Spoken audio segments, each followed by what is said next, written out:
किताब चाहिए, हमें किताब चाहिए। इस कहानी का नाम है एक चमन के फूल हैं सारे। हमारे दोस्तों से मिलिए, नवीद, अली, मरियम, इकरा और कोमल। मेरा नाम नवीद है। मुझे कहानी की किताबें अच्छी लगती हैं। मैं बड़ा होकर बच्चों के लिए अच्छी अच्छी फिल्में बनाऊंगा। मैं अली हूँ। मुझे क्रिकेट खेलने का बहुत शौक है। मैं बड़ा होकर पाकिस्तान की टीम में खेलूंगा। मेरा नाम मरियम है। मुझे पहेलियाँ बूझने और हिसाब के सवाल हल करने का बहुत शौक है। मैं बड़ी होकर हिसाब की टीचर बनूंगी। मैं इकरा हूँ। मुझे कंप्यूटर गेम्स बहुत पसंद हैं। मैं बड़ी होकर डॉक्टर बनूंगी। मेरा नाम कोमल है। मैं इकरा की बहन हूँ। मुझे तस्वीरें बनाने और रंग भरने का बहुत शौक है। मैं बड़ी होकर मुसव्विर बनना चाहती हूँ। आपको क्या पसंद है? आप क्या बनना चाहते हैं? नवीद 6 साल का है। वो अपने भाई और बहन के साथ गांव के स्कूल में पढ़ना चाहता था। वो घर से दूर स्पेशल स्कूल जाना नहीं चाहता था। नवीद के अम्मी और अब्बू गांव के स्कूल के हेडमास्टर से मिलने गए। हेडमास्टर साहब, उस्ताद और दूसरे बच्चों के वालिदैन ने नवीद के स्कूल आने की तैयारी शुरू कर दी। वो चाहते थे कि नवीद की व्हीलचेयर आसानी से स्कूल में जा सके। उन सब ने मिलकर व्हीलचेयर के लिए रास्ता हमवार किया, दरवाजा चौड़ा किया और कमरा जमात में जगह बनाई। सब लोग बहुत खुश थे। हर बच्चा नवीद की मदद करना चाहता था। शुरू में नवीद बच्चों की मदद मिलने से बहुत खुश हुआ, मगर कुछ दिनों बाद नवीद तंग आ गया। वो सब बच्चों की तरह अपना काम खुद करना चाहता था। एक दिन मिस ने नवीद से कहा, नवीद, जल्दी से तख्ता स्याह साफ कर दो। नवीद के दोस्त अली ने जल्दी से तख्ता स्याह साफ कर दिया। अब तो नवीद को बहुत गुस्सा आया। कुछ दिनों बाद नवीद ने सबसे पहले काम खत्म कर लिया। मिस ने नवीद से कहा, नवीद बेटा, आप सब बच्चों का काम जमा कर लें। नवीद के साथ साथ अली ने भी काम जमा करना शुरू कर दिया। नवीद जोर से चिल्लाया, अली, मेरा काम करना बंद करो। अली हैरान रह गया। वो बोला, मैं तो तुम्हारी मदद कर रहा था।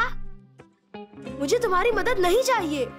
मैं अपना काम खुद करना चाहता हूँ। अली अपनी तरफ से नवीद की मदद कर रहा था, मगर नवीद सब बच्चों की तरह रहना चाहता था। वो सबसे मुख्तलिफ नहीं होना चाहता था। नवीद ने कहा, मैं भी मिस के काम करना चाहता हूँ। अली ने नवीद से वादा किया कि वो हमेशा नवीद से पूछकर उसकी मदद करेगा। दोनों में दोस्ती हो गई। मरियम भी सबकी मदद करना चाहती है। वो पैदाइशी नाबीना है। शुरू में उसके अम्मी अब्बू उसे स्कूल नहीं भेजना चाहते थे।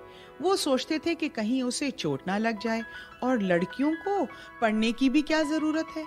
मरियम भी सब बच्चों की तरह स्कूल जाना चाहती थी। मरियम के अब्बू के पास एक भैंस थी। मरियम भैंस से बहुत प्यार करती थी। वो भैंस की देखभाल में अपने अम्मी अब्बू की मदद करती।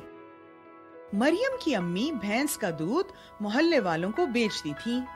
मरियम देख तो नहीं सकती थी, मगर वो दूध बर्तनों में उंडेलने में बहुत माहिर हो गई थी। वो भरा हुआ बर्तन हाथ में लेकर बता देती थी कि ये कितना दूध है। मरियम पैसों के मामले में भी बहुत होशियार थी। वो नोट और सिक्के छूकर बता देती थी कि वो कितनी रकम के हैं। मरियम की पड़ोसन बानो खाला हमेशा उनसे दूध लेती। एक दिन मरियम घर में अकेली थी।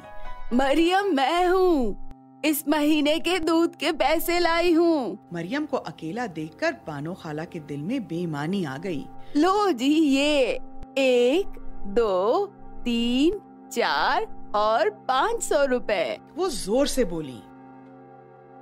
असल में खाला बानो ने 100 के 4 और 10 का 1 नोट मरियम को पकड़ा दिया। अभी खाला थोड़ी ही दूर गई थीं कि मरियम ने आवाज दी, खाला रुक जाइए, सिर्फ 410 रुपए दिए हैं। मगर खाला नहीं रुकी। मरियम ने जोर जोर से कहा, पकड़ो पकड़ो, खाला को पकड़ो। मरियम के पड़ोसी जल्दी से आ गए। मरियम ने जल्दी से सारी बात बताई। पड़ोसी खाला को पकड़कर लाए। जब खाला को खूब डांट पड़ी तो इन्होंने बाकी पैसे भी दे दिए। मरियम के अम्मी और अब्बू बहुत खुश हुए। उन्हें एहसास हुआ कि मरियम कितनी ज़हीन बच्ची है। उन्होंने मरियम को स्कूल भेजने का इरादा कर लिया। इकरा 8 साल की है और अपने घर वालों के साथ शहर में रहती है। वो सुन और बोल नहीं सकती, इस वजह से वो सुनने और बोलने से महरूम बच्चों के स्कूल में पढ़ती है। इकरा अपने वालिदैन और छोटे बहन भाइयों से बहुत प्यार करती है। वो भी उससे बहुत प्यार करते हैं। कभी कभी इकरा अपनी बहन कोमल के साथ छुट्टी के बाद बाजार चली जाती है। एक दिन वो दोनों ज़ीब्रा क्रॉसिंग से सड़क पार कर रही थीं। दोनों ने सुर्ख बत्ती को देखा और पहले दाएं, फिर बाएं और फिर दाएं देखा, बिल्कुल उसी तरह जैसे इन्हें सिखाया गया था। जैसे ही इकरा और कोमल ने सड़क पर कदम रखे, इकरा एकदम रुक गई। उसे महसूस हुआ कि कोई बहुत बड़ा ट्रक तेजी से आ रहा है। इकरा ने देखा कि एक बूढ़ी औरत जल्दी से सड़क पार करने वाली है। ट्रक करीब आ गया था। इकरा ने जल्दी से बूढ़ी औरत को अपनी तरफ खींचा। कोमल ने जोर से चीख मारी, अम्मा रुक जाए। बूढ़ी औरत ने दोनों से कहा, बच्चियों बहुत बहुत शुक्रिया, आप दोनों ने मेरी जान बचाई। पुलिस वाले भी आ गए। बेटे, आपको ट्रक का कैसे पता चला? इकरा ने इशारों से बताया कि उसे ट्रक अपनी तरफ आता महसूस हो गया था। देखा बच्चों, इकरा सुन तो नहीं सकती थी, मगर इर्द गिर्द की चीजें आम लोगों से कहीं ज्यादा महसूस कर सकती थी। और यहाँ हमारी कहानी खत्म होती है। सलाहियत से महरूम ना कहें, बल्कि मुख्तलिफ सलाहियत के मालिक कहें। अगर कोई किसी एक सलाहियत से महरूम है तो वो यकीनन किसी और सलाहियत में ज्यादा अच्छा होगा। हमें किताब चाहिए, हमें किताब चाहिए, जो जिंदगी बदल दे, हमको वो निसाब चाहिए।